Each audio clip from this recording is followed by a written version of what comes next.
Hello. Hello.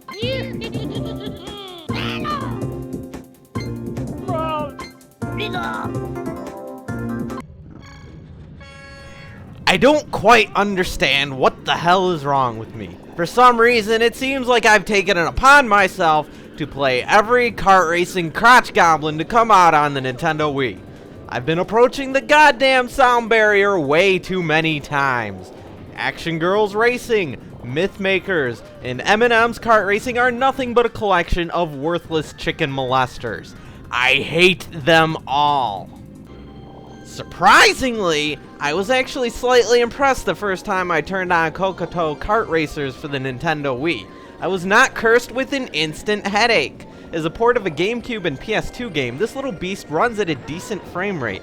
With the exception of course, Mario Kart Wii, this was a first. Cocoto Kart Racers handles fine as well. It seems like the developers knew what they were doing, set their sights directly on Mario Kart Double Dash, and put all their efforts into matching that style of gameplay. It worked, too, which isn't necessarily a bad thing because Double Dash had a fun racing engine. The drifting feels awkwardly missing, which is kind of annoying because there are some tight turns in this game, but all in all, I liked how Cocoto played.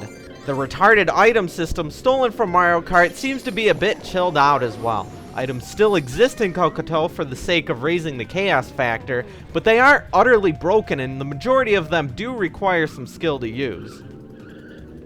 Cocoto also has a variety of selectable characters to choose from, with differing carts having differing statistics. Though more or less an expected addition, it is once again surprising considering the rancid competition. And now, ladies and gentlemen, this is where the positive parts of this review end. At first, I was having fun with this game. Sometimes I like to guess to myself what grade I'll end up giving a game within the first few minutes of play. If nothing changes, how will I feel about the game by the time I'm done?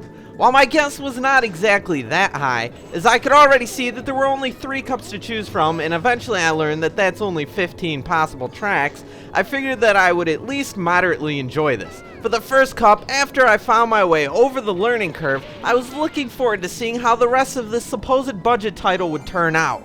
Tracks 4 and 5 of the first cup had some tight as hell turns with no real way to properly make them without allowing the competition to pass you up, but they were still manageable and I was having fun. While I embarrassingly made my first pass through the first cup in only 3rd place, I unlocked the second cup and I was looking forward to seeing how the more advanced tracks would look. I had some actual anticipation.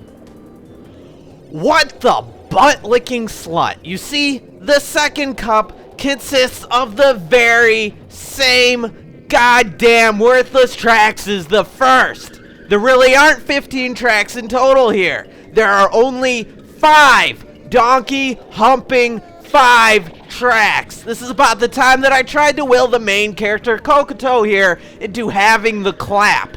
Why would they do this?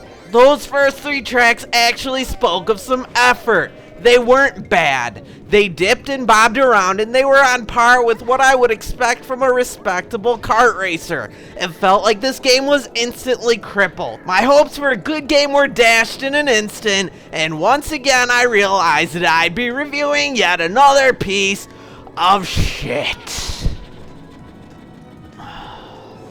Cocoto isn't all bad. Retailing at $20 in the US, it'd make a nice present to a grubby little unthankful relative runt that you just have to make a purchase for.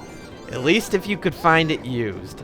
There's even a 4-player mode, and I bet it'll keep some young kids amused for a while. However, on the other hand, after only an hour of play, I turned Cocoto Kart Racing off. I turned it off forever.